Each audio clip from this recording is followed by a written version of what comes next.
he would step across the line. Habitually. He's a habitual line stepper.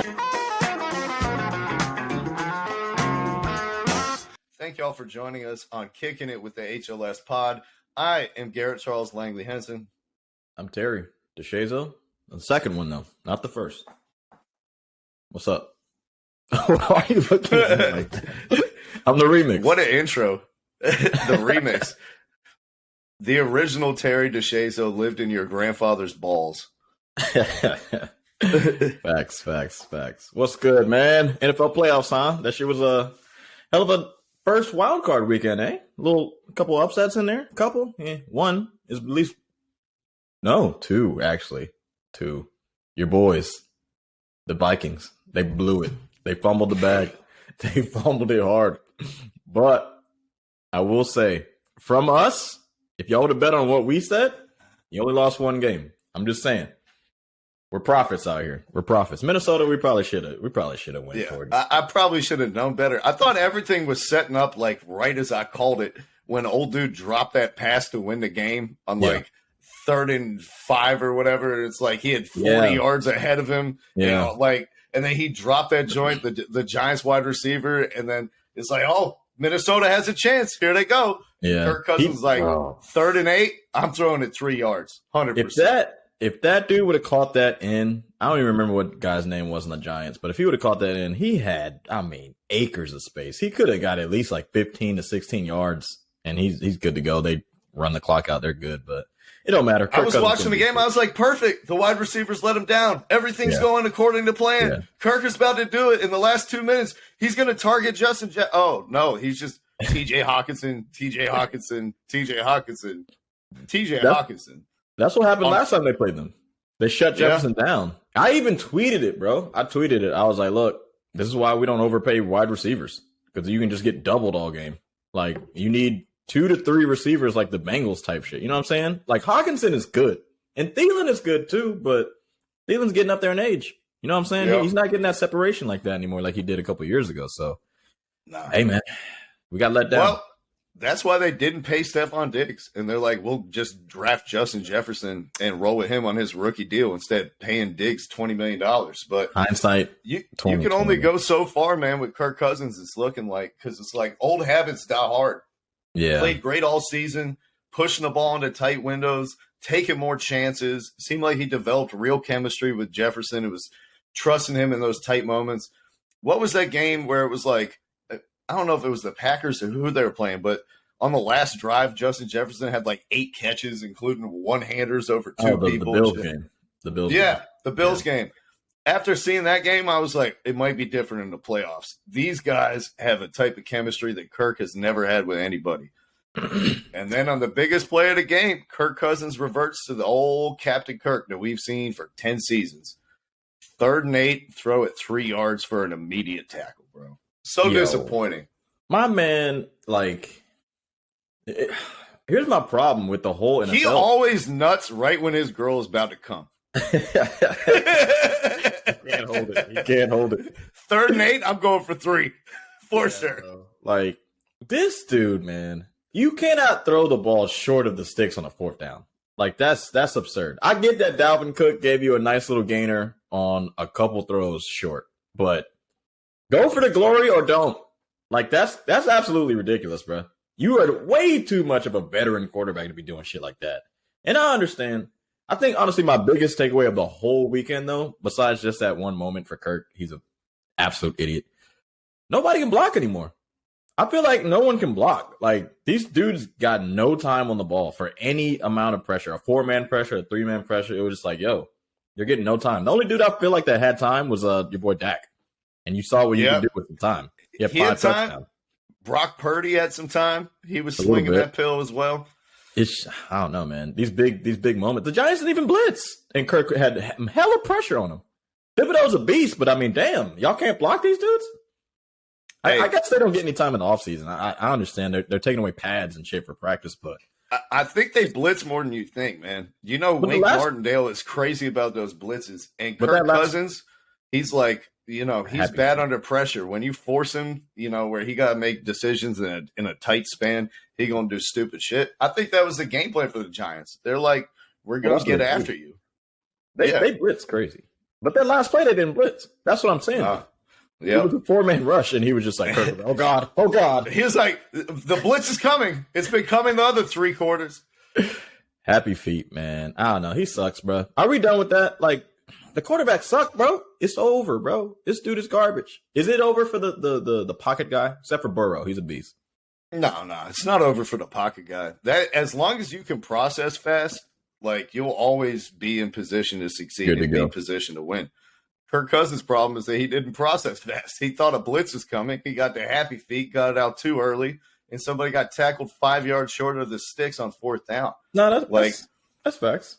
I just don't. I might be overreacting, but I said this earlier in the year. I was like, I don't think we have really good quarterbacks right now. I think this is a bad era for QBs. Like, it's a down year for sure. Yeah, I mean, because plus Rodgers was hurt with his thumb. Brady is old, so I mean he's gone. Because like if Dak is look, Dak played a tremendous game versus Tampa Bay, but like I said, if he's top 10, we got a quarterback problem. We got a quarterback problem, especially as bad as he's played this year. And I think his best year he threw maybe 38 touchdown passes or something. I can look it up, but come on, bro. I need 40. I need 50. Give me something. Even crazier is like what everyone's paying for like a middle-class quarterback who no one even thinks is that good. Like to get a bottom 3rd quarterback in the NFL, you have to pay $28 million a season. Like, it's absolutely crazy. The guys who are in like the middle-class range, like, Kirk Cousins, he's probably somewhere between 12th to 18th best quarterback in the league, right in the middle. Paying this motherfucker stupid money. Like, I don't know where Kyler Murray is on that list, but he's probably somewhere in that middle class. They're paying him stupid money. Russell Wilson is a fucking pumpkin, and they're paying him stupid money. Like Derek Carr, stupid money. Matt Ryan, stupid money.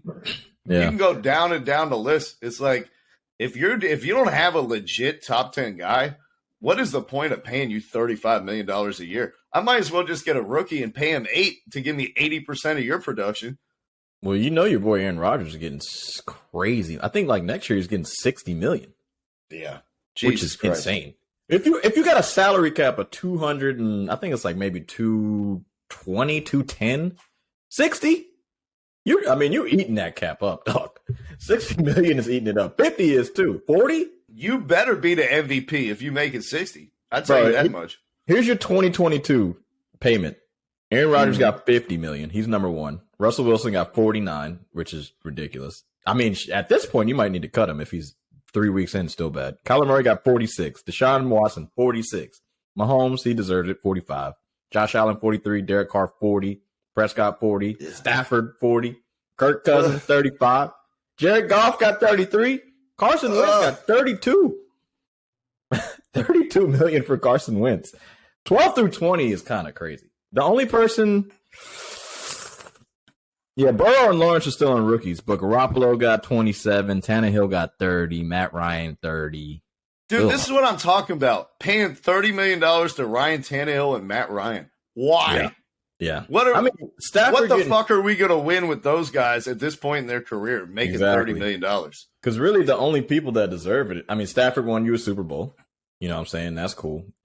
It started with Goff. Goff was the one who changed the whole rule. They're like, all right, this dude sucked really bad his rookie year. They're like, all right, we're changing up the scale. We got to change it up. And he looks okay now, but even to give Wentz $30 million, Tannehill shouldn't get more than $9 million. Mariota gets 9. That's like anybody under Mariota, you can't get more than $9 million. Tannehill, you can't get more than $9 million. Bro. I gotta say, we did it right. We're like, listen, if we're gonna have a shitty quarterback, we're not gonna fucking pay for it. We're going shopping in the fucking Walmart DVD section 100% for our quarterback. I mean, but it's like if these other teams, it's like coming up. Are we going to pay Daniel Jones $45 million? Are we going to pay who else is coming up? Fuck. I just lost my I had somebody in my mind. Lamar Jackson. How much is Lamar Jackson going to make? You damn sure they came at him with like 130. It's like Kyler Murray is making $40 million more than that, and he's half the player Lamar is. Sean Jackson is up here at like 230. He's 230. Kyler Murray's is 230 over 5. So him and Watson are getting the same. Jackson, I mean, Mahomes took a discount because he signed his long contract like a couple of years ago. So, or was it last year? Whenever it was a hell of a discount. The Chiefs are lucky as fuck that he decided to do that. And it's over 10 years. Jackson, bruh, I don't know if Baltimore's giving him that shit, but we're getting off subject. It was just a conversation. Hey, fuck it. It's kicking it. I'm just saying, that's going to be like, I think the paradigm going forward is like teams that are like, our Super Bowl window is closed with this quarterback anyway. Yeah. Why are we paying $30 million to this position? Right now, you see across the whole NFL, that shit is bloated for all the quarterback salaries. There's going to be some type of realignment where people wake up and realize they're wasting like $20 million a season in terms of value. Just like when you give these running back these big second deals, you can go draft a guy in the 4th round who'll give you 85% of that production. Like, it doesn't make any sense to do it. Everyone's come around on the running back and wised up to that. I think the next observation or the next round of enlightenment might be, hey, there's no point paying mid-tier guys like they're top-tier guys. Like, we're not going to get anywhere doing that. Yeah, Garoppolo's Tannehill. I don't even know which one's the craziest. Kirk Cousins getting 35 is still pretty insane. Is he franchise tag though? Has he been franchise tag? I think the craziest one is Carson Wentz. I think that's the craziest one. Wentz at 30. Everybody. Yeah. That's the wildest to me. And your coach didn't even know you're going to lose, playoff contention. I mean, both of those dumbasses are the head of your team. It's just like, Jesus. I don't know. I know the cap's going up, but with those guys getting that money, those guys are going to have to be done. And then we're going to be like, all right, we got to reset it. Like you said, because Hurts will be coming up. Who else is really good now? We said, Lamar. Geno Smith is a free agent. Is he worth 20? He fell off. I mean, he led the NFL in what was it? Completion percentage and yards per attempt. Somebody's going to ran the ball a lot. Yeah. Like he's gonna get $30 million from somebody. Geno Smith is about to get $30 million a season. Like that's where we are, man. Maybe. I don't know, man. These guys, bro. These quarterbacks, bro. Russell Wilson, shout out to you, bro. You fucking got the bag, dog. He's getting paid $50 million, bro. He is bottom 5, and he's getting paid $50 million, bro. Kyler Murray, too. But at least he gave me a glimpse for a couple years. Russell wasn't really that good last year. The beginning of the year, I'll give it to you. I have a feeling we're not going to be talking about Russell Wilson and playoffs for some time. For some time, dude. I mean, is he bad enough? Like, because his contract is 5 years. If he's this bad for 5 more years, are we questioning his Hall of Fame candidacy, bro? Bro, I said this before. When we talked about months ago. Yeah, he could play his way out of the Hall of Fame 100%. I definitely think so. You get it together. I need to see some more off-season shit with your receivers and not some fucking one-on-none workouts when you're throwing it to your trainer. Like, come on, bro. I need some chemistry. You got some good receivers, too. Sutton and Judy are decent, so I need something, bro. Maybe with an actual NFL head coach, he'll look decent. Who knows? Instead of Nathaniel Hackett, who looked in way over his head in year one. Maybe. Anyways, so that's that. So let's talk about another guy who may have played his way out of the Hall of Fame, Tyler Huntley. The Bengals barely beat the Ravens on Tyler Huntley at the goal line. They tell him, go underneath the pile. It's a submarine QB dive. He goes, nah, it's Bo over the top for 6. Superman. Yeah, he tried to Superman that shit. They punched it right out of his hand. Yep. Some middle linebacker scooped it up and went 99 yards and essentially iced the game right there for Cincinnati. The Cincinnati kid, your boy, I think, Hubbard? Yeah, yep. They said that was like the biggest swing in terms of like points expected to points that actually happened since Harrison's return in the Super Bowl against the Cardinals. You remember that? Yeah. Where he went 99 yards? James? Yeah, that shit was wild. I remember that. He almost got tackled like 4 times. This one was pretty much a given. Your boy, he was clear. Mark Andrews was booking it, but He had like 3 blockers. He was like, "We're good, Bro, we're good." that shit was 1st and goal from the 1. That's Man. you were expected that they were expecting like you get at least 12.5 points, or excuse me, you get at least 6.5 points from being 1st and goal at the 1, and then it goes 7 the other way on the same play. Yeah, a 13.5 point swing in like 10 seconds, dude. That was the game. In one moment, that was the game for them. Yeah, and I was surprised that the Ravens kind of kept driving though. Like they kind of kept going up the field on Cincinnati. I thought Cincy's defense was a little better than that. Like I said, pass rush was still coming at your boy Huntley, even on the last play. 3-man rush, still got pressured crazy. He still got the throw off.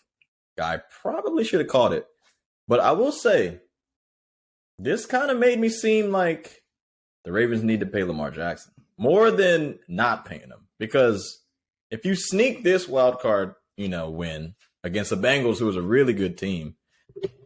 I mean, they probably could have won by 2 touchdowns. The Ravens defense was really, really good in this game, bro. 5 sacks on your boy Joe. I mean, your guy Roquan, your man Roquan Smith looking like a man possessed out there. Yeah, I mean, we know he was a beast. We got some picks back, so hopefully we'll be all right. But Roquan's a beast. Queen goes to outside instead of being an inside, which is a lot better for him because he's not a middle linebacker. Yeah, he could just be a coverage guy there. Yeah. I mean, their D-line's good. The Ravens' defense played outstanding. I mean, this is why I picked them to win the Super Bowl at the beginning of the season. Yeah. The fact that you could, have to have a 14-point play swing in, one play to lose to the Bengals without your starting quarterback. This is why I picked the Ravens. They're a complete team. But same as for my fantasy team, you're not going to win nothing if Lamar ain't out there. No, that's facts.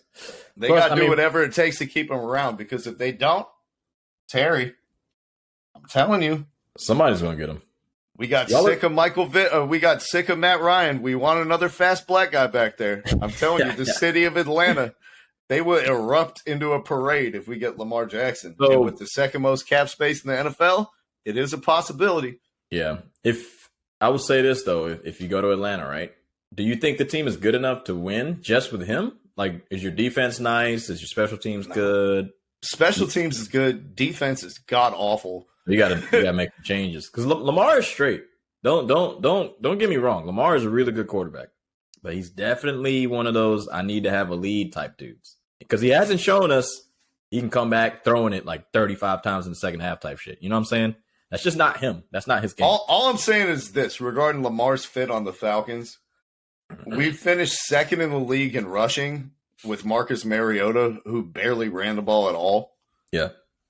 And with Cordero Patterson being out the majority of the season. And Lamar Jackson has never had a target like Kyle Pitts or like Drake London. And he'll have 2 of them. No, that's facts. I mean, Kyle Pitts, I don't care. I'm not drafting a tight end. I'm just saying. Lamar's got Kyle. That'll be crazy. The best fit that's not possible, Lamar to San Fran, that's right. 20 Super Bowls straight. Give him Kyle Shanahan. Oh, my God. It's over, bro. But it's not possible. They don't have enough. That's just Madden in real life. I'm sure you probably couldn't even get that off in Madden. You probably have to force the trade. They give up so much to get him. And then be like, all right, well, we're not as good as we thought we were, because we gave up our left tackle. We gave up Trent Williams, Christian McCaffrey, Debo Samuel. Yeah. Hufanga is but we got Lamar. Yeah, no, that's facts. But I don't know. But yeah, let's talk a little bit about Cincy, man. They pulled it out. Joe Burrow, it seems like for him, he's mastered this season winning ugly. There are a lot of games where the Bengals didn't exactly look like they put it together for 4 quarters, and yet they still find a way to pull it out. And this is just the latest one, man. Joe Burrow went to the finals, or went to the AFC Championship. You mentioned they rushed 3 a bunch against Baltimore. That was their secret to beating Kansas City. Drop 8 into coverage and get home with 3. Mm-hmm. How seriously are you taking the Bengals? And I guess at this point, who's your pick to win the AFC? Oh, right now? I'm probably still going to go Chiefs, even though their defense is pretty suspect. Storybook-wise, it seems like the Bills might be a shoo-in. I'm not saying the NFL is writing the script as we speak, but It's looking, pretty promising. After Hey, watching it that, sure looked that way in the first half before they started collapsing and Josh Allen, started once doing again- Josh Allen things. once again, I told you. Didn't I tell you? I told you. I said, don't be surprised if this game is way closer than you think it is. I'm just saying. The Dolphins got it, bro. That coach is a good coach, bro. Like, if you let him see a team 3 times, he's going to find some ways to, stop this dude. And look, Josh Allen fucked up a couple times. That's Josh Allen. That's what he does. But your boy's not making it easy for you. He's not going to make it easy for you. But anyways, Josh Allen, league leading 20, I think it's 23 turnovers now. I'm counting these boys up. I'm counting them. He might get the record because he fumbled it once and he threw 2 picks. So we're moving, baby. Jameis Winston, he's secure. He's got nothing to worry about. What he threw like 30 interceptions, right? Yeah, he threw 30 interceptions, bro. All right. 7 more turnovers. I don't know. There's 2 more games to be played if the Bills make the Super Bowl. That wasn't counting his fumbles. That was just his interceptions. That's true. Yeah. Hey, let's talk about another guy who kind of fumbled the bag a little bit, though. But no. You're saying the Chiefs? Yeah, but I was going to talk about the Bengals for a second. Okay, go ahead. I like Burrow, but the O-line does definitely have some questions. Like, a lot of people have said this, but the injuries they had to the right side, like Burrow is good at not making mistakes because he'll just eat the sack. But that's kind of how he tore his ACL. I mean, he messed his knee up in the Super Bowl as well. You can't just keep hoping that he's just going to eat sacks over and over and over and not get hurt again, bro. Like, I will say he's getting the ball out quick. Like, I saw he's averaging like 2.3 seconds from the snap to the time he gets the ball out. They're moving it. But who's next, though? Like, the Bills' pass rush is still okay, even though they lost Von Miller. Their pass rush is still pretty good. The Chiefs one is pretty shit. So, I mean, it's matchups. If they play the Chiefs, I think they can beat the Chiefs. I'm not sure about playing the Bills in the next round. Yeah. We'll see. We'll see. Yeah, we'll see. Let's talk about a guy who fumbled a bag big time down there playing against the Jacksonville Jaguars up in Los Angeles. Justin Herbert was riding high, Terry, up 27-0 in the first half. They ended up coughing up the biggest comeback lead in NFL history. I got to just tell you, man, as a Falcons fan, it feels so good to have a bigger comeback win than us. I know people are going to talk about 28-3 forever, but hopefully some of that conversation will go towards 27-0. 27-0. That's a bigger lead. It's not the Super Bowl, but that's a bigger league, though. It's a bigger lead. And for Justin Herbert, a guy who everyone's been so quick to anoint, the Ringer had him as the best quarterback in the NFL coming into this season and stuck by that all year long. A lot of guys on The Athletic still talk about Justin Herbert's the best quarterback in the league. My man still hasn't won a playoff game. And to capitulate in the way that they did, it was like I was watching my Falcons all over again. They say that, curses aren't real and that each year is independent. And that our team from last year has nothing to do with our team from this year. But when you lose the same way for 20 years, every Chargers game has been the same for 2 decades. They get up big, they miss a kick, they start making bad decisions, and then the other team comes back and wins on a last-second field goal. How many times have we seen that script? It just seems like there's something ineffable about it. Like the same way that the stink hangs over the Falcons and it'll never get vacuumed up until we actually get over the top. It's going to take a historic Boston Red Sox 04 type of season to get rid of this ghost that's hovering over the top of them and get rid of the stink that's on the top of their franchise. Because I'm starting to believe that even a promising young guy like Justin Herbert can be infected by the environment around him. Yeah, man. I mean, it seems like no matter who the coach is, who the players are, Drew Brees, Phillip Rivers, LT, Eckler, Herbert, Brandon Staley. Who was the coach before? The really good offensive coach. Schottenheimer? Wasn't he the guy? North Turner. Turner, yeah. There we go. North Turner. He went to the Bears, and Bears offense looked pretty good. But I don't know, man. This is pretty bad. But we've been talking about this for a minute. It's been the quiet story for the Chargers all season that their second half offense is absolute shit. I don't know why. I don't understand what's going on. But I mean, like, I think when I was looking at it, they called, I want to say like 15 more pass plays than run plays in the second half, which makes absolutely no sense. Well, I mean, if you're up 27-0, you want to stop the clock as much as you can. It's just like, bro, like, even if you went 4 and out and with each possession, but you wasted, almost 180 seconds for each time you did it. It's been so many times that the Jaguars are going to go down the field each time and score. Like, I don't understand these motherfuckers, but I don't get it. I get it. Herbert's a beast. But it all started with playing your starters in the last week of the season. You losing your boy, fucking bubble wrap Mike Williams, who's one of your best receivers, who's a great possession receiver, great deep threat. He does it all. All you got is Keenan Allen, your boy Everett, who's let a lot of people down this year, playing great in the first half of the season, garbage in the middle, and then okay at the end. You gotta run, bro. You got one of the best running backs in the league. Run some screens, run some fucking bubble screens. You gotta do something. Quick completion. Stopping the clock. I get it. Herbert's good, but we've been saying it all year. Brandon Staley's a bad coach. And he showed I his don't ass. understand why they don't run the ball with Herbert more, too. It's not like he's fucking Stetson Bennett out here where you're afraid that they're going to break his clavicle every time he gets hit. Motherfucker is huge, and he's very athletic. Yeah, he's a big kid. They don't have no quarterback keepers. Like, every time he runs, it's just a broken play, a scramble. Like, I know you want to protect your guy. You don't want to turn him all the way into Josh Allen, but maybe he could help you a little bit. He'll protect himself. In that top-tier athleticism. Yeah, he'll protect himself. Maybe just me. But, like, the Chargers coming into this year, bro, everyone's talking about them going to the Super Bowl. They're the number 1 rated team in Madden. They're like, oh, they got all these pieces. They got all these pieces. They got all this talent. And it's like, yeah, but nobody believes in your head coach. Your quarterback has never won a big moment. He didn't win in college. Your skill position players can't count on them to stay healthy a whole season. No. I was like, I don't know what I'm missing. And I think both of us were vindicated in picking the Jags. Terry, I want you to be honest with me, though. How close were you to getting off that Trevor Lawrence bandwagon after 5 interceptions? After those picks? Was it 5 or 4? I thought it was 4. It was 4 in the first half, 5 overall. He threw another one in the second? God damn. Yeah.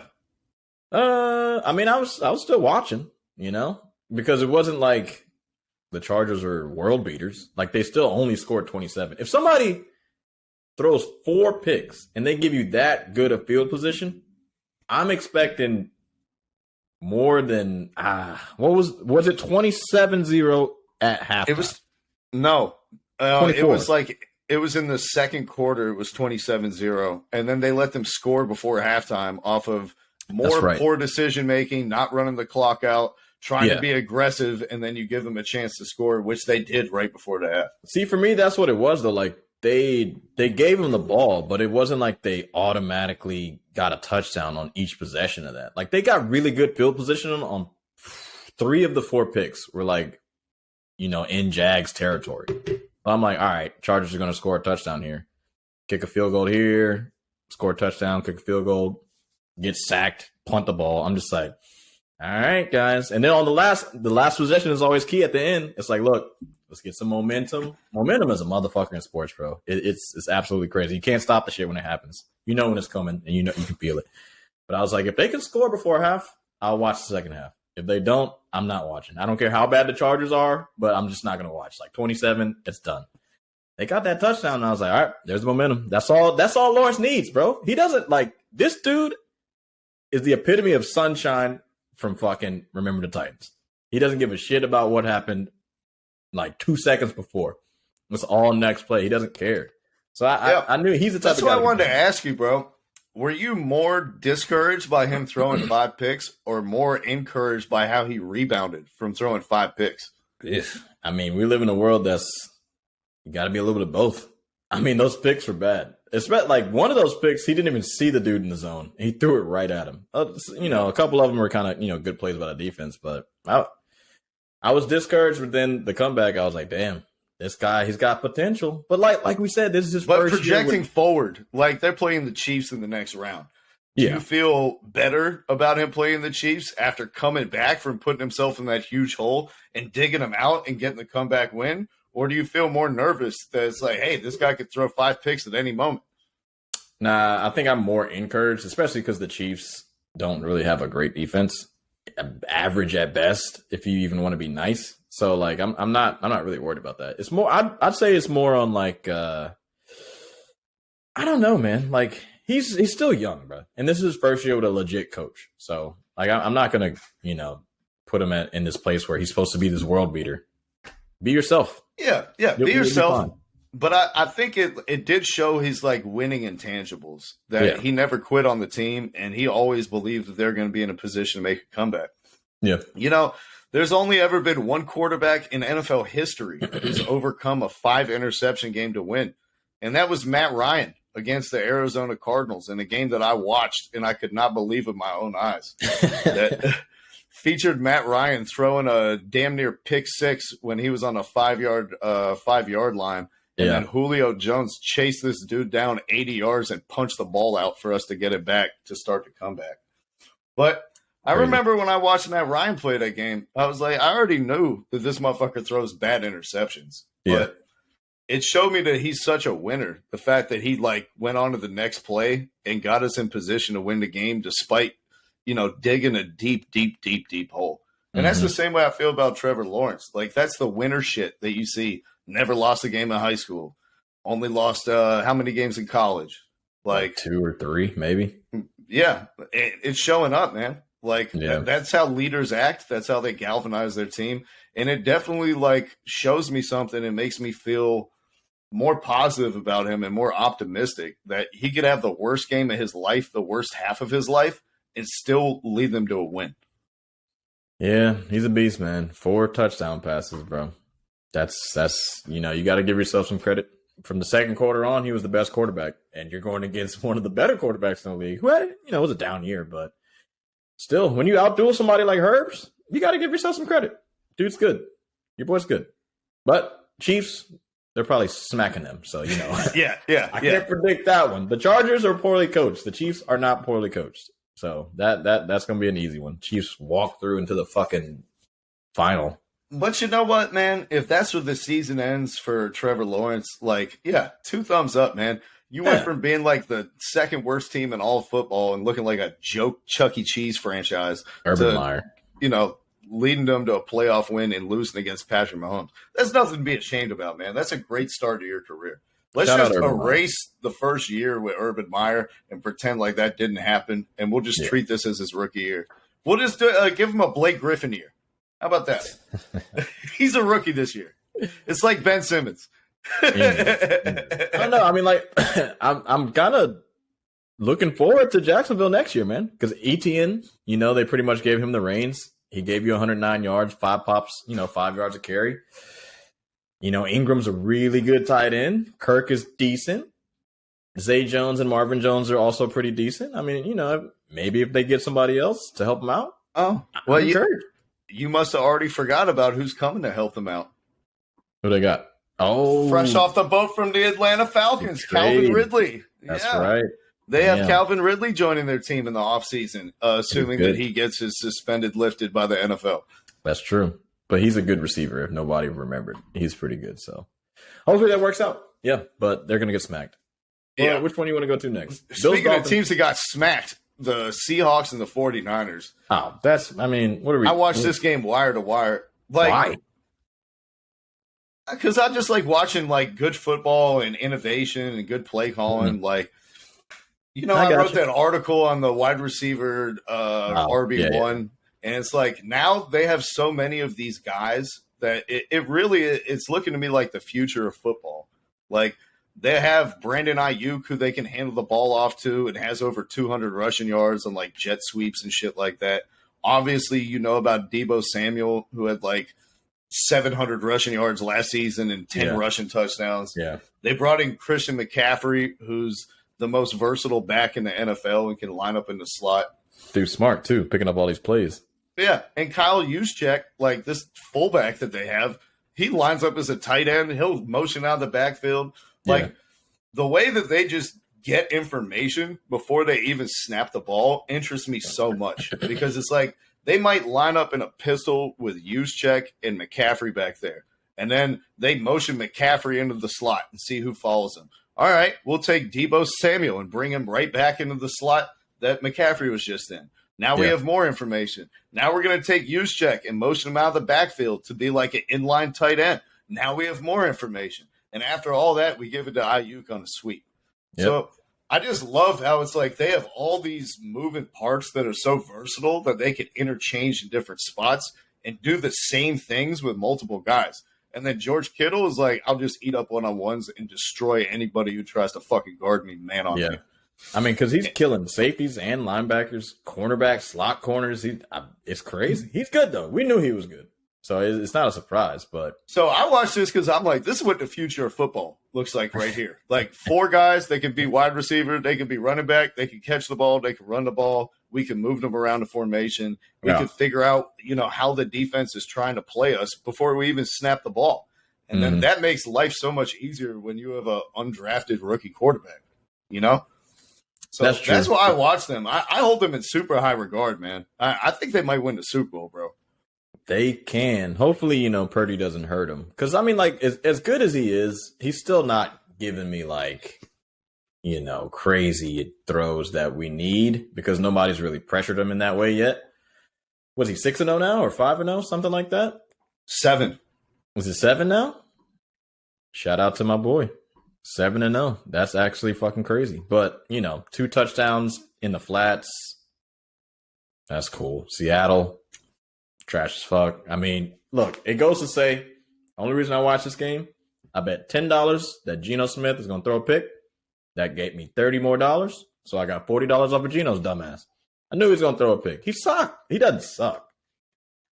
But San Francisco's just too good. They're a well-oiled machine. Who do they play next week? Cowboys? Yeah. Yeah.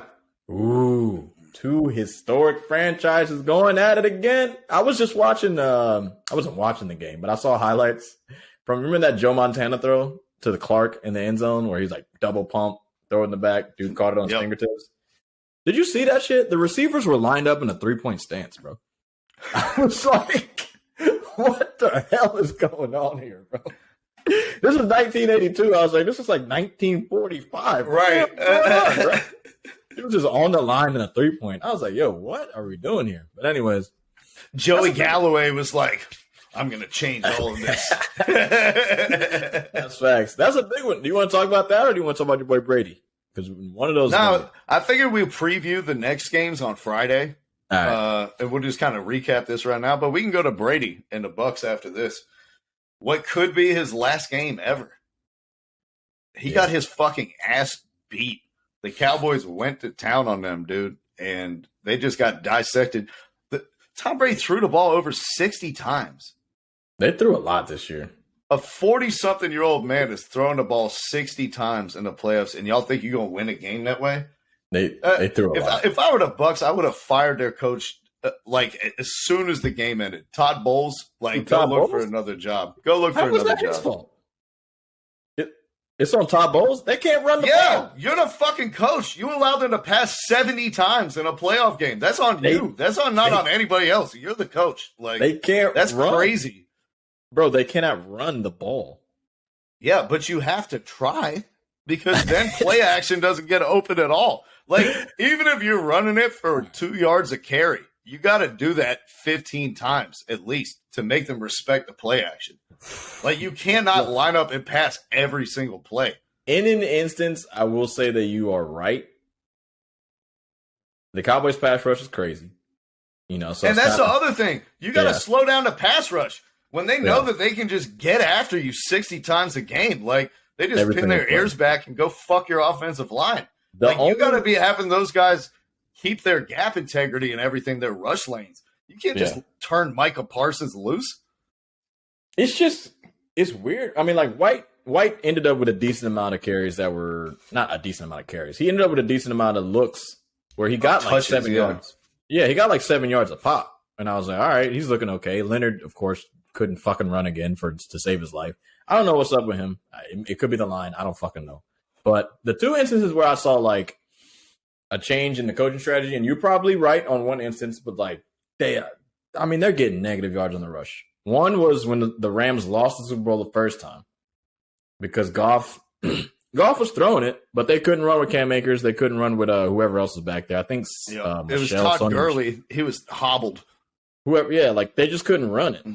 Yeah. So your boy, what's the coach's name? He just abandoned McVay. the run. Yeah, McVay just abandoned it. So look, in the second Super Bowl, I get it. They had two number ones. They had Beckham and Cup. Beckham goes down early, but it seemed like he didn't get away from the run in that game. He was like, fuck it. If I'm going to get 2 yards, I'm going to get 2 yards, but I'm at least make it seem like I'll try to run. Like it almost every first down, he was like, I'm going to just run it for 2 or 3. You know, it doesn't matter. So like in a way, I get what you're saying.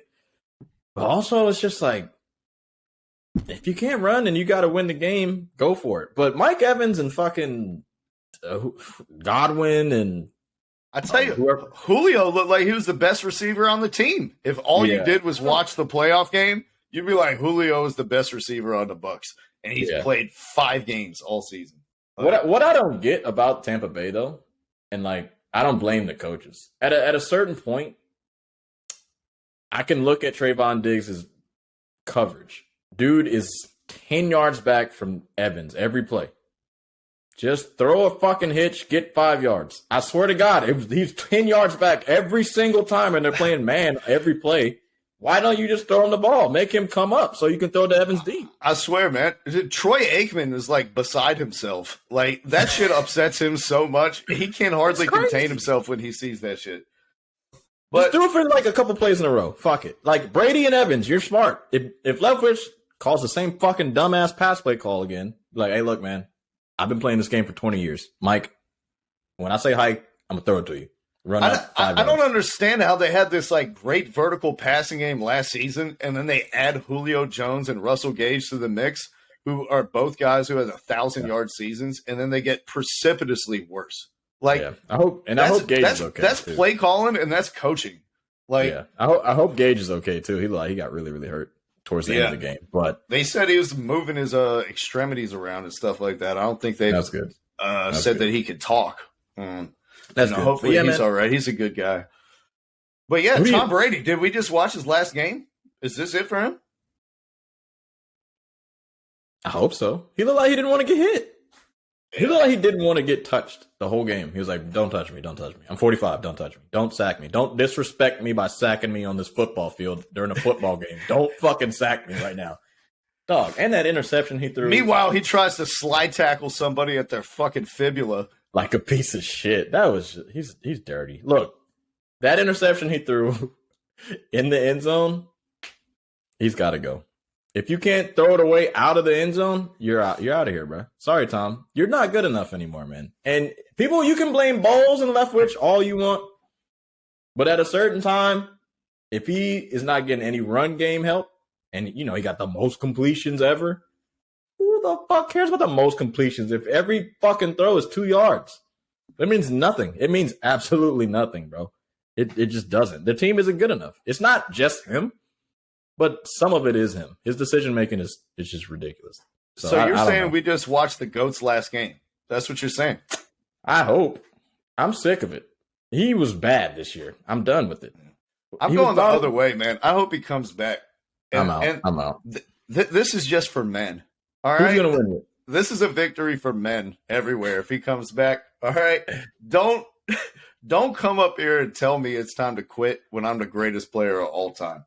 If I got chances to win more Super Bowls. I've never rooted for Tom Brady in my life, but I was low-key rooting for him to beat the Dallas Cowboys and win the Super Bowl just so he could flip 2 birds to Giselle and be like, see, I fucking told you. That's right. I forgot. You're the one. Yeah, you're that type of guy. You're that guy. You're like, no, I'm anti-woman. I'm going all men on this one. This is for all men and mankind. I'm not anti-woman. I'm pro fucking greatest of all time athlete continuing to play the sport while they're still good at it instead of sacrificing once every 100 years career so you can watch your kid go to a fucking spelling bee. I got you. I will say this and only this. He's the only person that will make me watch a 31-14 football game with basically no time left. And I was just like, wait a minute. They missed the field goal. Wait a minute. They're punting it. Wait a minute. He's getting the ball back. 31-21 onside kick. And I was like, nah, it's not going to happen. They're not going to score. Their offense is just not good.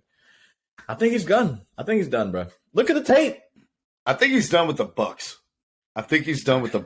Who can he go to win? He's not, bro. I'm so happy you asked, Terry. I have a short list that I've compiled. Before we do that, you just have to look at the quarterbacks that are in the finals again. Like I said last year, dudes that can stretch plays. Stafford could do it last year as well. He won the Super Bowl. You got Mahomes, Allen. Don't say Stafford can't do it. Stafford's out here doing no-look throws. His O-line is absolute shit. I didn't want to hear that. That's why he won. You got Allen, Mahomes, Hurts, all right, Daniel Jones, okay, Trevor Lawrence. They can all move. I think the only one who can't move is your boy Burrow, but Burrow can still extend shit, and he doesn't give you the ball. He's not throwing a lot of picks. He's not fumbling it. That's every single quarterback that's left, and I'm just telling you, Brady is not any of those guys. He's close. He's closer to Joe Burrow than any of them, and Joe Burrow might be the best of the bunch. So, I wouldn't write Tom Brady's obituary. But this fucking Burrow's the best of the bunch. Stop disrespecting Mahomes. That's disrespectful. I said he might be. I think Pat Mahomes is the best right now, but Joe Burrow has that motherfucker's number. And if he beats him 4 times in a row, like in the playoffs again, I think it's time to start paying attention. You think Brady and Burrow are the same pocket-wise? I don't think Brady's the same in the pocket. He's not doing the same, like, stepping up and avoiding sacks. He's not navigating as much. You mentioned he's getting the ball out too quick. He doesn't want to be touched at all and is throwing it into the dirt anytime there's a chance of getting a sack. I totally agree with that. But it's a difference between Burrow's 2.3. It's the difference between Burrow's 2.3 seconds and Brady's 1.9. I feel you. I'm just saying, though, like, go back in your time machine and try to remember Tom Brady's last season in New England. And it actually looked worse than this. It was pretty bad. Yeah. It looked worse than what we just saw from him. And everybody's like, he's toast. I've seen enough. It's time to hang him up. He's like, no, I'll just go to an elite offensive line with some weapons and I'll win a fucking Super Bowl.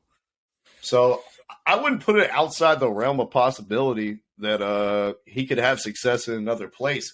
I just don't think that's going to be with the Tampa Bay Bucks. No, it's not. Dallas. Mm-hmm. I mean, their O-line. If you're behind the O-line like that, yeah. I don't think people's O-lines aren't like that anymore, bro. You're not doing that shit anymore. What is Tom Brady going to play for $400? Dak is making like $80 million. How much is Dak making? I just looked at that. I don't think so. He's only making 30. I know he made $75 million last season. They front loaded it and it goes down. $75 million. Yeah. Hell no. 2022? Yeah. They front load it because you get the bonus all at once. Oh, yeah. Right. So he got his signing bonus in the first year of salary. The shit was like $75 million. Dak's salary is $40 million. He got 4 for $160, which is pretty cheap.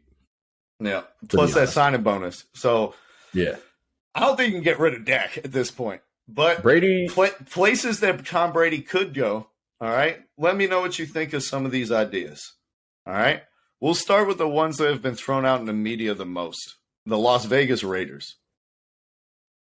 Derek Carr has already unfollowed the team. He's left the team bus. He's out in the middle of Oregon doing rock climbing exercises. They have an opening at quarterback. He's got familiarity with Josh McDaniels. They have elite skill position players in Josh Jacobs, Darren Waller, and Devontae Adams. What do you think about Tom Brady to Vegas? Hey, I think that one might work. I will say if he goes there, all those names you name, that's cool. Hunter Renfrow. He will go crazy. Yeah. Yep. The GOAT. That guy's going to get paid, boy, after he playing for Tom Brady. Oh, my God. That'd be awesome. He's a good slot. I love Devontae. He'll be, of course, excellent as well. Josh Jacobs out the backfield, because Leonard Fournette had his best receiving year because he couldn't run the ball. So, we got to throw it to him for 600 or 700 yards. Hunter Renfrow, 120 receptions, 1,800 yards. I can see it in the future. I like the Raiders. The Raiders O-line is decent too, but I don't know. I'm not sure about Tom anymore, man. The mobility gives me some questions. They'd have to sign the best offensive line ever. That's all I'm saying. Brady's still good. He can still sling it. He can still sling it. I'd like to see him there. Like you mentioned, I don't know. I think the defensive questions, like inability to stop the run and some of those moving parts on the offensive line, maybe it's not the best fit. But the skill position, clearly there. Yeah, they're good. Yeah. So that could be a decent fit for him. But I don't see him going to Vegas, man. All right, the next one is the Indianapolis Colts, who have looked for a veteran quarterback to take their young, talented roster over the finish line for how many seasons in a row? It's been a minute. Since Andrew Luck retired, it's just been a treadmill of old guys who used to be good. Pretty much. Carson Wentz, Matt Ryan. Good God, Matt Ryan. Phillip Rivers. The real question is, Matt Ryan, is he still going to play, or what are we doing with Matt Ryan? Is he out of here? He's gone? Yeah. Thank God. Matt, please leave. Please. Matt Ryan is just going to like fade into the abyss, just like slowly step back, and then it just like fades out. Hall of Fame? Yeah. Yeah. Anyways, you win an MVP. It's like, how many MVPs are not in the Hall of Fame? I don't know. His numbers are going to be crazy, but it's a different league. Listen, if Miss Richmond can get in, so can Matt Ryan. The NFL is pretty tough. I ain't gonna fake though. The NFL is right. That shit's damn near like MLB. Like if they let in Matt Ryan before they let in T.O., I swear to God. No, T.O.'s in. No, T.O.'s in. Is he? I thought he got in. I know he made his own jacket and was like walking around with his own Hall of Fame jacket that he made. Like, and these writers are like, he's disrespecting the Hall. Shut up, writer. Write his name on the ballot and put him in the Hall of Fame. Jesus Christ. Anyways, I'm going to look it up while I say this. If Tom Brady wants to go to the Indianapolis Colts, I would just give Andrew Luck a call. See how everything's going, with his CAT scans and all that type of stuff, because that O-line was not very good. The receivers, I don't know how I feel about Pittman Jr. not staying healthy. I don't know who their tight end is off the top of my head. I have no idea who the fuck their tight end is. That 6'10" guy from Virginia Tech, Jelani Woods. Is he the guy? Don't see him getting open real quick. Hard to when you're 6'10". if Tom's needs 2.5 seconds to get it out of his hand, I don't know if that's the team. That's an interesting name, though. Give me something more interesting. All right. I thought it would fit just because of the veteran retread quarterback. All we're missing is the quarterback type of rhetoric that they've thought about for 5 years. But I'm with you. That O-line is too porous for Tom Brady to be running for his life back there. And Michael Pittman is a bum who runs the wrong routes and has no idea where he's supposed to be on an NFL field. Yeah. All right, my next one up. Now things are going to start to get interesting, Terry. Staying in the division in the NFC South. One team that he lost. Oh, never mind. Going to the Carolina Panthers, who have looked for a quarterback for some time as well. They have a defense that's stocked up, D-line, linebackers, secondary. They got DJ Moore out there on the perimeter. They drafted 2 offensive linemen and have a pretty decent offensive lineman after everyone came back. What do you think Tom Brady could fit over here in Carolina? That'd be interesting. I will say, even if they do get him, still draft a quarterback because he's only here for a little while. They got Matt Corral last year, so you never know. But yeah, that's true. Corral, I think, is like 24 or 25 too. But that'd be interesting. I think their O-line is decent. I think the team is pretty good. At least this team has a run game, so I can say that for sure. The weapons, I know DJ Moore is pretty good. Chenault's okay. I don't know. I mean, I think I could see it, but I doubt it. I highly doubt it. But I could see it though. If he wants to, go ahead. In terms of like franchises, you know what I mean? Like legacy, all that type of stuff. I don't think anyone would put Tom Brady in the Panthers as a natural fit. But when you look at like what the team actually has and what they need a quarterback, and they have pretty much everything else. And they do. Put in a competent guy right there. I could see Tom Brady having some success down here in Charlotte. Yeah, but also Charlotte The Panthers need a coach. I don't know if they're going to sign the guy they have now. They're still kind of in the looks for somebody. So yeah, you tell Tom Brady, bring your own coach. All right, bring whoever you want. That could be a possibility, but I don't know, man. I don't know. Here, I'll give you this. Is that your favorite one so far out of the three I've given you?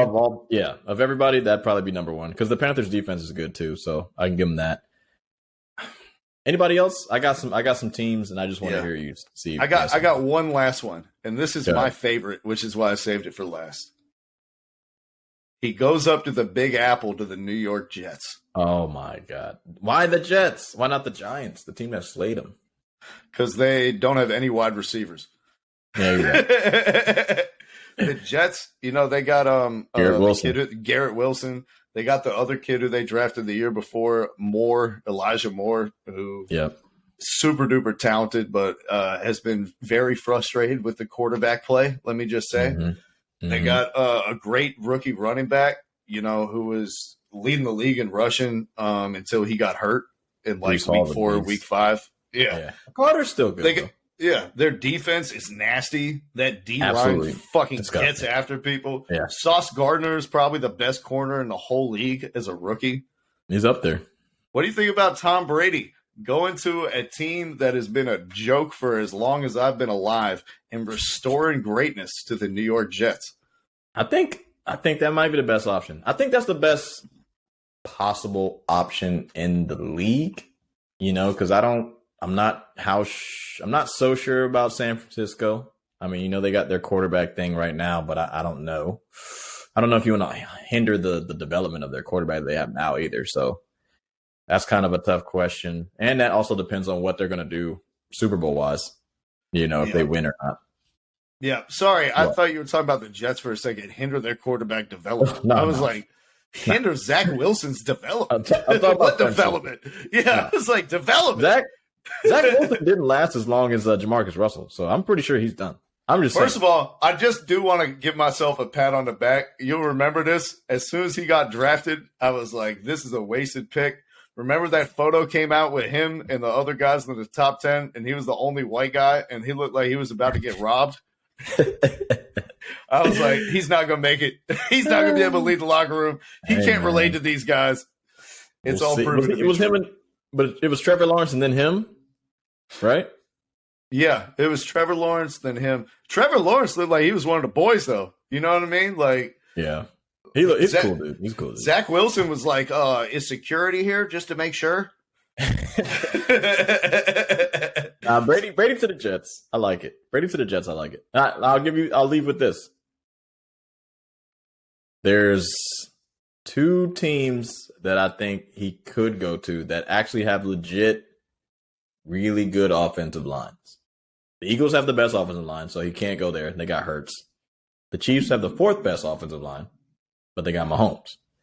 Sitting at second and third is Baltimore, who are going through some issues right now with Lamar. And third is Green Bay, and we don't know exactly what your boy Aaron Rodgers is going to do. Of those two squads, Baltimore and Green Bay, which one is he more likely to go, or which one would you like to see him go to? Great offensive lines. Absolutely fantastic. I can't even imagine what he'd look like in Baltimore. Their whole offense is like based around having a quarterback who can run and like doing read options and quarterback keepers. And, that's why they're first in rushing. Mark Andrews. You have to change your whole fucking offense with Tom Brady as your quarterback. You change the whole identity of your team and everything that you do. Got to do it for the GOAT. And then is he going to be throwing to Duvernay? And Devin Mark Duvernay Andrews. coming back from injury? Andrews is the GOAT. Yeah, I don't see that working out in Baltimore, man. That's just too different. That's too different. That's like going from dating like a big booty white farm girl to like an island girl. Like that's a hard transition. It takes a special man to figure that out. I don't know if he's that. I got you. For Green Bay, it's like, do you really want to go sign up for what Aaron Rodgers is leaving? Like what he's complained about all season? You think you're going to have different problems than Aaron Rodgers? He's the reigning MVP, and they won't even listen to him. They want to get him wide receivers. You think Tom Brady's going to come in a building, everything's going to change, and they're going to be like, "Oh, let us acquiesce to you, Tom. Let us do everything the Tom Brady way when we wouldn't do it for Aaron Rodgers." He's the real GOAT, though. Brady's got more Super Bowls than the whole organization. Oh, I mean, that's facts. But if you weren't going to do it for Aaron Rodgers, who still has like 5 years left in his prime to contend, does he though? I don't see how you're going to do it for Tom Brady. Does he though? Out of the two, I would go Packers over Ravens. Yeah, I would too. I don't know. Those are good. It's an interesting idea. That talk about breaking the internet, breaking the NFL. If he goes Tom Brady took Aaron Rodgers' place in Green Bay, that'd be the story of the fucking year. I doubt it's going to happen because Aaron Rodgers' contract, that's going to be hard to move. That's $50 million, bro. And I think next year he's getting 60, if I'm not mistaken. So, that's a lot of money to move to some team. I mean, Rodgers is good, but I mean that thumb was a little fucked up, and he played okay. You can blame everybody else if you want to. I saw you underthrow the hell out of a wide open lineman on a trick play as an interception. I'm just like, all right, he's not the same. He's not the same. You saw the Lions game. He's not the same. Yeah, I'm with you, man. But it's like, if these wide receivers are Green Bay, if you thought you had it hard with Aaron Rodgers, get fucking ready for when Tom Brady comes in. Like, you'd be like, man, Aaron Rodgers was a really sweet guy. I don't by think the time you finish up with Tom Brady, by the time he fucking restarts a tablet right on your forehead on the sideline. That's facts. That's facts. Any other matchup we want to look at that we missed? Yeah, for sure. Barcelona versus Real Madrid. It took place this past weekend on Sunday for the Spanish Super Cup. Clasico. Barcelona won 3-1. Madrid got a meaningless consolation goal that was offsides by 5 yards and was not called somehow. Did you watch the game? Nah, I did not. All right, they keep playing these fucking games. At what time was that game? 2. Yeah, like come on, what are we fucking doing? That's when all the games are in Spain at 2 or 3. Yeah, I mean Europe is just at a different time. I can watch their weekend games, but I can't watch. It was on Sunday. Was it though? Yeah, it was on Sunday. It was this past NFL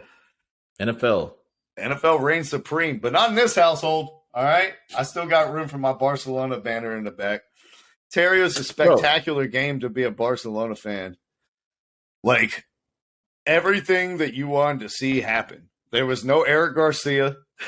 We saw Kuwande and Araujo back there with Christensen. Yeah. Xavi, he dipped into a bit of the Pep well, I must say.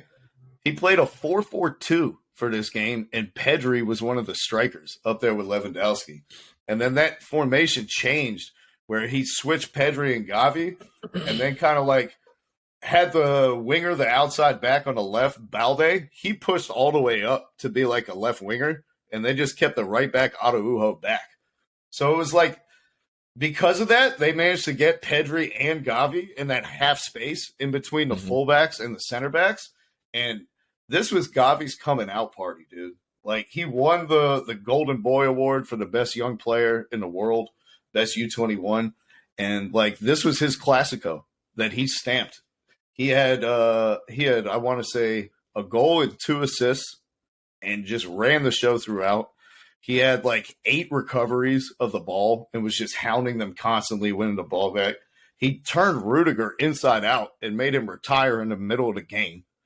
Like, Gavi, I've said for a minute, he's the future captain of this Barca side. He's the heart of the team already, even though he's only 18 years old. And this was just a coming out party for a world-class player already who's 18 years old. And for all the people with Pedri and Gavi who are talking these Xavi Iniesta comparisons, I want you guys to remember, Iniesta was 24 by the time he broke into the first team. Yeah. Xavi had broken in a little younger, but wasn't a regular. He wasn't a starter until Deco left in 2009. Yeah. Like, these guys are teenagers performing at the level that Xavi and Iniesta were in their prime. And so I just got to give them props. It's an exciting time to be a Barcelona fan, and they just ran Real Madrid ragged, winning Xavi's first trophy as a manager.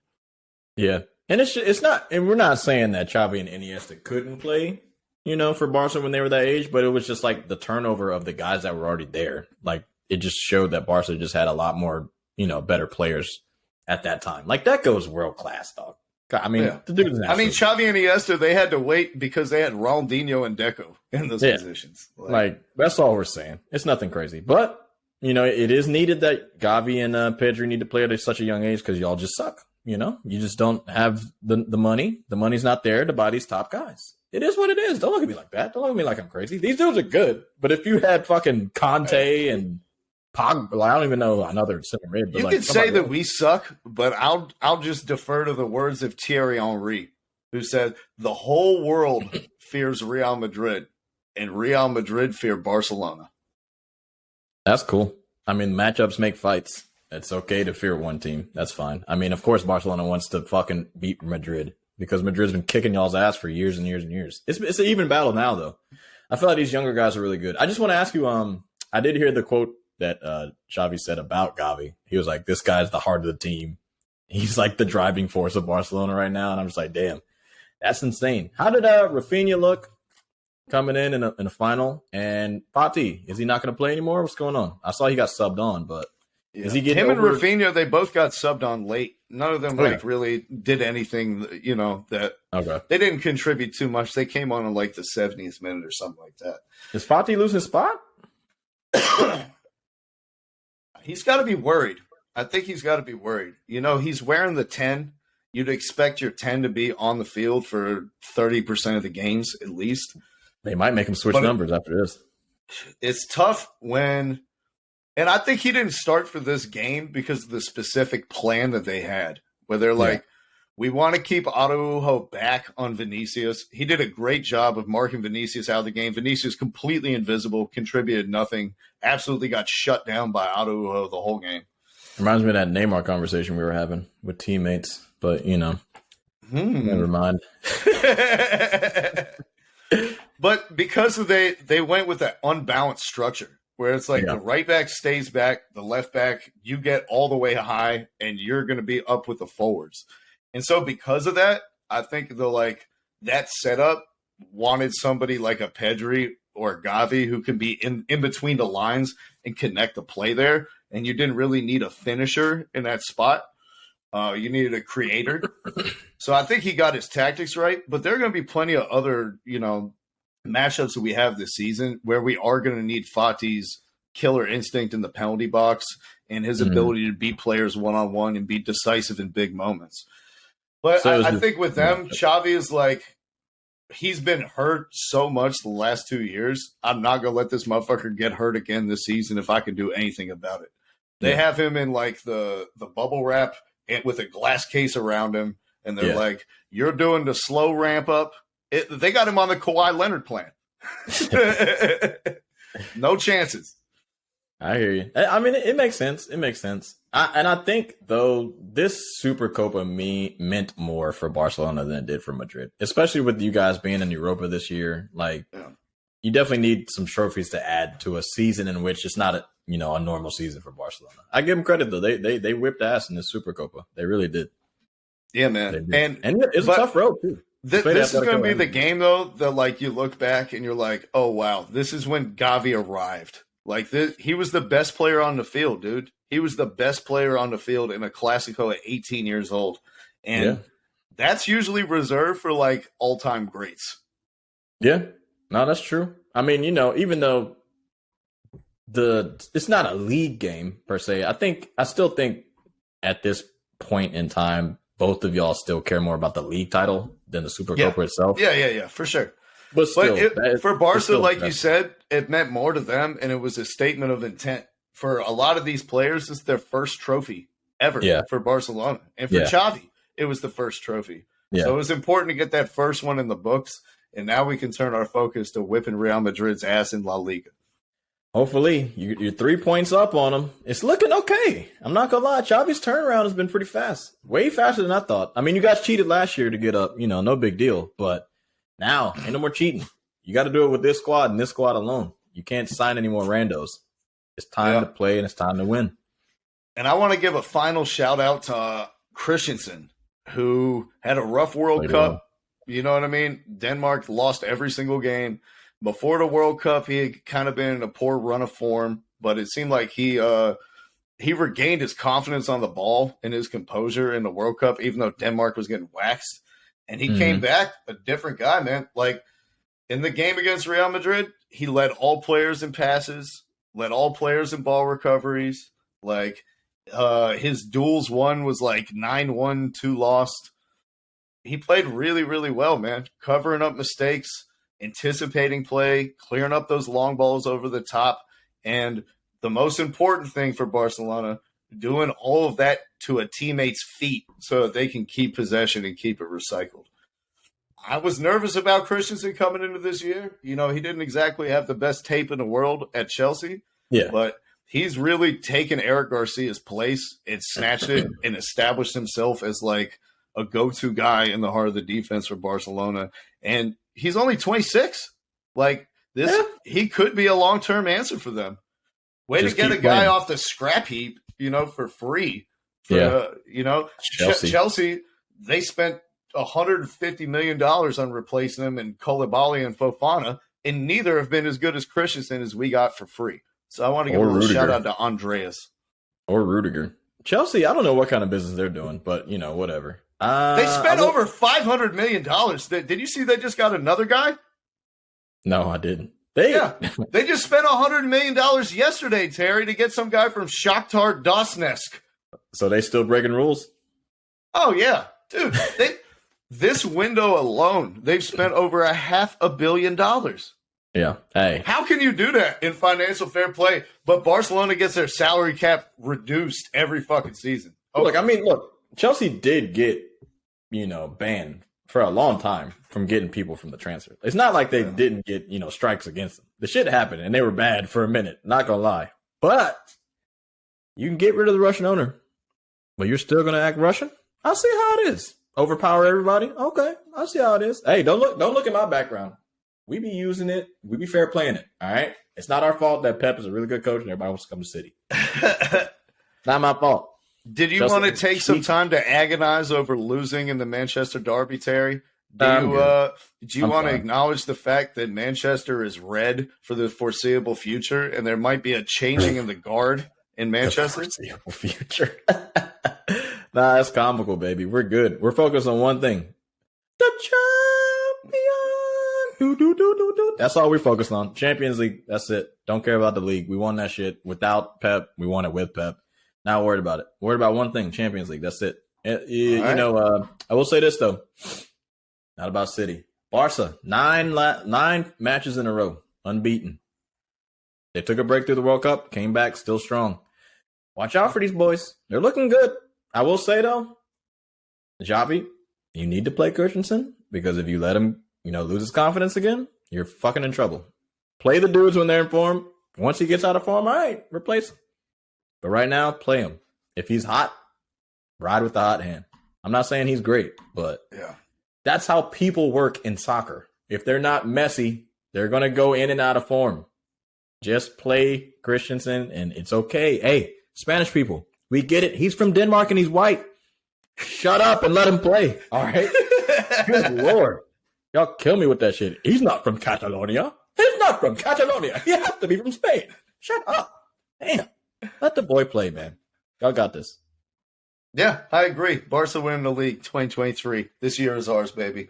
Thank you guys for joining us on Kicking It with the HLS pod. We'll be back on Friday to preview the next round of the NFL playoffs before that kicks off on Saturday. Make sure you drop a like. Make sure you're subscribed. We'll see you Friday. Thank you for listening to our podcast this evening. Thank you. You're far too kind.